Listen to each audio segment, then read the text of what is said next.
बांग्लादेश में हिंदुओं की हत्या पर मुख्यमंत्री योगी आदित्यनाथ भड़क गए। उन्होंने कहा कि बांग्लादेश के मुद्दे पर सब मौन है क्योंकि मरने वाला हिंदू है। सीतापुर में एक कार्यक्रम के दौरान सीएम योगी ने बांग्लादेश में हिंदुओं, विशेषकर दलित हिंदुओं की हत्याओं और उनके घरों को जलाए जाने की घटनाओं पर गहरी चिंता व्यक्त की है। उन्होंने सवाल उठाया कि जब मरने वाला हिंदू है तो मानवाधिकार संगठन और बड़े नेता मौन क्यों हैं? उनके लिए कोई वकालत क्यों नहीं कर रहा है? सीएम योगी ने कहा कि केवल कुछ हिंदू संगठन और धर्माचार ही इस पर बोल रहे हैं। उन्होंने जनता को आगाह किया कि अगर सनातन कमजोर हुआ तो देश का अस्तित्व संकट में पड़ जाएगा, इसीलिए इन नेताओं के बहकावे में आने की जरूरत नहीं है। तो मुख्यमंत्री योगी आदित्यनाथ ने अपने बयान में क्या कुछ कहा, सुनिए। याद रखना, सनातन कमजोर होगा तो देश कमजोर होगा, देश कमजोर होगा तो सनातन के सामने अस्तित्व का संकट खड़ा होगा। जाति, क्षेत्र और भाषा उसके सामने कोई मायने नहीं रखेगी।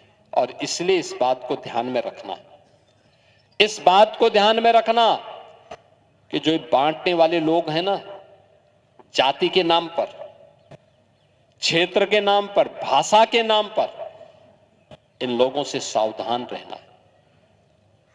याद करिए ना, बांग्लादेश के मुद्दे पर ये सब मौन है। बांग्लादेश में जो मारे जा रहे हैं हिंदू, हर दिन आप सुनते होंगे, एक हिंदू जला दिया गया, एक हिंदू के घर में आग लगा करके मार दिया गया, राह चलते हुए एक हिंदू को जला दिया गया। प्रतिदिन समाचार आ रहे हैं बांग्लादेश से। ये सब मौन है। ये मरने वाला हिंदू कौन है? ये सब दलित हिंदू है। ये दलित हिंदू है। कोई नहीं बोल रहा है। केवल कुछ हिंदू संगठनों को छोड़ दिया जाए और धर्माचार्यों को छोड़ दिया जाए, लगता है सबका मुंह बंद हो गया है, क्योंकि मरने वाला हिंदू है। कोई नहीं बोलेगा। उसके लिए कोई मानवाधिकार नहीं है। उसके लिए कोई दुनिया का संगठन वकालत करने वाला नहीं है। और मैं यही आपसे कहूंगा, इन नेताओं के बहकावे में आने की आवश्यकता नहीं, बढ़ने की आवश्यकता नहीं। ये जो जाति के नाम पर बांटना चाहते हैं ना,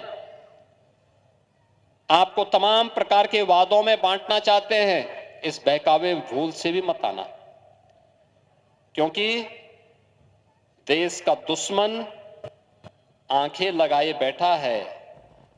आप बंट गए तो फिर कटने के रास्ते भी खोल जाएंगे।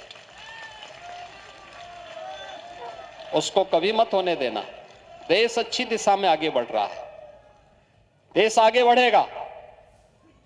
मोदी जी के नेतृत्व में भारत ने एक लंबी यात्रा तय कर ली है और भारत एक लंबी यात्रा के लिए अपने आप को तैयार कर रहा है। एक बड़ी यात्रा के लिए तैयार कर रहा है। भारत दुनिया की एक बड़ी ताकत बनेगा। कोई दुनिया की ताकत अब भारत को रोक नहीं सकता।